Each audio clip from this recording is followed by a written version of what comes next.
Hello beautiful viewers, সবাইকে welcome জানাচ্ছি আমার আরেকটি নতুন ব্লগে।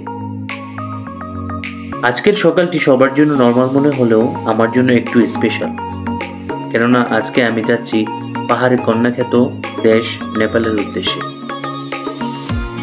আমার পুরো ব্লগটি জুড়ে থাকবে কিভাবে আপনারা অল্প খরচে সৌদি আরব থেকে নেপালে ভ্রমণ করবেন, আর তাছাড়া নেপালে আমি কিভাবে ভিসা করলাম এবং সেখানে কি কি দেখলাম সবকিছু আপনাদের সাথে শেয়ার করব। তবে দেরি কেন, চলুন ঘুরে আসি নেপাল থেকে। আর অবশ্যই শেয়ার এবং সাবস্ক্রাইব লাইক করে আমার পাশে থাকবেন। Let's go. এই হলো আমার বন্ধু, আমার সাদিক। Hello brother, কি অবস্থা ভাই সব? Welcome to Aba. মাশাআল্লাহ, you know Bangla also, huh? Yes. Thank you so Nice to much. meet you, brother. Nice to meet you too also. Bro, the Saudi Salem, Saeed. আমার সাথে আছে সালেম, সে একজন সৌদি, খুব ভালো একজন মানুষ, মাশাআল্লাহ, রেসপেক্টফুল। চলে আসলাম আবা এয়ারপোর্টের আমার যেই এয়ারলাইন্সের কাউন্টারে। তো এটি হচ্ছে এয়ার আরাবিয়া এয়ারলাইন্স। এখানে আমাকে যেই বুকিং কাউন্টারের যে লোকটি, সে আমাকে জিজ্ঞেস করলো কেন আমি নেপালে যাচ্ছি। তো আমি বরাবরের মতোই তাকে বললাম আমি ট্যুরিজমের উদ্দেশ্যে যাচ্ছি সেখানে ঘোরার জন্য। তো সে আমার কাগজপত্র দেখলো, সব কিছু দেখে সে আমাকে বলল যে আমার কাছে ক্যাশ এনাফ ক্যাশ আছে কিনা। তো আমি তাকে ক্যাশ দেখালাম। তারপরে সে আমাকে বলল আমার কাছে ভিসা আছে কিনা। তো নেপালে যেহেতু অন অ্যারাইভাল ভিসা, কিন্তু তার আগে আমাকে একটি কাজ করতে হবে, সেটি হচ্ছে সেখানে যাওয়ার আগে আমাকে অন অ্যারাইভাল রেজিস্ট্রেশন করতে হবে। তো আমি অন অ্যারাইভাল রেজিস্ট্রেশন কমপ্লিট করলাম। কমপ্লিট করার পরে এই যে দেখছেন আমার বুকিং কমপ্লিট। তো এখন আমি বাইরে প্লেনের জন্য অপেক্ষা করছি। এখন আমি আপনাদেরকে বলছি নেপালে যাওয়ার আগে আমি কি কি কাগজপত্র আমার সাথে করে নিয়ে গিয়েছিলাম। তো প্রথম অবস্থায় আমি করেছি রিটার্ন এয়ার টিকিট, তারপরে অন অ্যারাইভাল রেজিস্ট্রেশন। এই হচ্ছে অন অ্যারাইভাল রেজিস্ট্রেশনের পেপারসটি। এটা খুব সহজেই আপনারা অনলাইন থেকে নেপালের যেই ওয়েবসাইট আছে সেই ওয়েবসাইট থেকে আপনারা একটু সহজেই করতে পারবেন। আর যদি আপনাদের কোনো প্রকারের হেল্প প্রয়োজন হয় তাহলে আমাকে আপনারা কমেন্টস করবেন এবং আমার নাম্বার দেওয়া থাকবে ডিসক্রিপশনে, আমার সাথে যোগাযোগ করবেন। তারপরে আমি ট্রাভেল ইন্স্যুরেন্স করেছি এবং আমার hotel booking, confirm hotel booking ছিল। তো তারপরে এগুলো দেখার পরে তারা আমাকে আমার যেই বুকিং, এয়ার বুকিং, সেটা আমাকে দিয়ে দিয়েছে।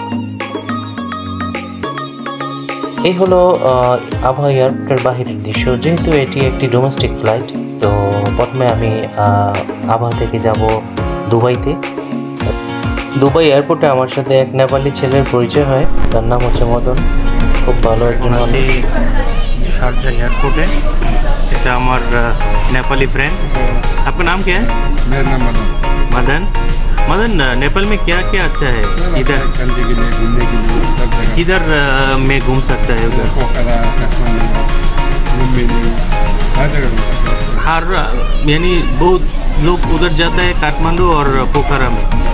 इसके बारे में, इसको बाद में कौन सा जगह अच्छा है? लुम्बिनी भी अच्छा है। उधर इधर नेपाल का जो भगवान है ना, उधर पेड़ो है, उधर भी अच्छा है, हर जगह अच्छा है।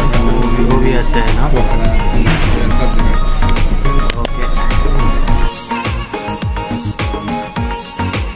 দুবাই এয়ারপোর্টে প্রায় 3.5 ঘন্টা একটি ট্রানজিট শেষ করে আমি এখন দুবাই এয়ারপোর্ট থেকে রওনা দিচ্ছি কাঠমান্ডু, নেপালের উদ্দেশ্যে। যেতে যেতে আপনারা উপভোগ করুন দুবাইয়ের বাইরের দৃশ্য এয়ারপোর্টের। চলুন আকাশে উড়া যাক।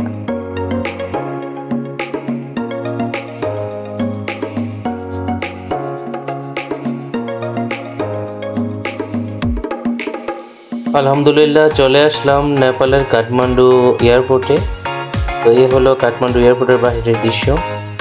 তো আমাদেরকে প্লেন থেকে একটি বাসে করে অ্যারাইভাল যেই কাউন্টার সেখানে নিয়ে আসলো। তারপরে আমি হাঁটি হাঁটি পাপা করে চলে যাচ্ছি এয়ারপোর্টের ভিতরে, যেখানে আমার ইমিগ্রেশন হবে। এই হলো ইমিগ্রেশন কাউন্টারের ভিতরের দৃশ্য, আপনারা দেখতে পাচ্ছেন। এখানে একটি সুন্দর একটি মূর্তি আছে, নেপালে বুদ্ধিস্ট মূর্তি। তো এখানে আমি কিছুক্ষণ অবস্থান করি, ঘুরে ফিরে দেখি, তারপরে দেখার পরে আমি চলে যাই কাউন্টারে। তো কাউন্টারে যাওয়ার পরে আমাকে তেমন কিছু ওরা জিজ্ঞাসা করেনি, যেহেতু আমি প্রথমবার নেপালে ট্রাভেল করছি, তো সেজন্য আমাকে ফিস পে করতে হয়নি। কিন্তু আপনারা যারা দ্বিতীয়বার নেপালে 1 বছরের ভিতরে দ্বিতীয়বার যারা ভ্রমণ করবেন, তাদেরকে $30 পে করতে হবে। ওকে, তো এটা আপনাদের মাথায় রাখবেন, যেহেতু প্রথম অবস্থায় আমার কিছুই কোনো টাকা পে করতে হয়নি। তো আমি এখন আমার ইমিগ্রেশন সম্পূর্ণ কমপ্লিট করে এখন চলে যাচ্ছি নিচে আমার ব্যাগেজ কালেক্ট করার জন্য। তো আলহামদুলিল্লাহ, আমি আমার লাগেজ সংগ্রহ করার পর পাঠাওতে একটি ট্যাক্সি ভাড়া করে আমি এখন কাঠমান্ডুর উদ্দেশ্যে রওনা দেবো। কিন্তু কাঠমান্ডুর রওনা দেওয়ার পূর্বে আপনাদেরকে আমি বলে নিচ্ছি, এয়ারপোর্টের ভিতরেই যেখান থেকে এক্সিট গেটটি, তার পাশে অনেকগুলা মানি এক্সচেঞ্জের অফিস, এবং এখানে এনসেল নামে একটি নেটওয়ার্কের সিম আছে। ঠিক আছে, তো আপনারা কি করবেন, এখান থেকে নিয়ে নেবেন। বাইরের সাথে এখানে রেটের ওরকম তারতম্য নয়, কিছুটা বেশি, কিন্তু প্রথম অবস্থায় যেহেতু আপনারা আসবেন, তো এখান থেকে সিম নিয়ে নেওয়া এবং টাকা এক্সচেঞ্জ করে নেওয়াই আমার মনে হয় ভালো। এই হলো আমি এখান থেকে টাকা এক্সচেঞ্জ করি। তো এই হলো নেপালিস রুপিস, আপনারা দেখতে পাচ্ছেন। তারপরে আমি একটি সিম নিয়ে নিলাম, এনসেল নেটওয়ার্কের একটি সিম নিয়ে নিলাম। তো সব কিছু কমপ্লিট হওয়ার পরে আমি বাইরে চলে আসি। পাঠাওতে যে আমার ট্যাক্সি ড্রাইভার, তার সাথে আমি গল্প করতে করতে এই হলো আমার হোটেলের রুমের দৃশ্য। আর এই রুমটি নিতে রাত প্রতি আমাকে দিতে হয়েছে 2000 রুপিস। 2000 রুপিসের ভিতরে রুমটি খারাপ ছিল না, ভালোই ছিল। তো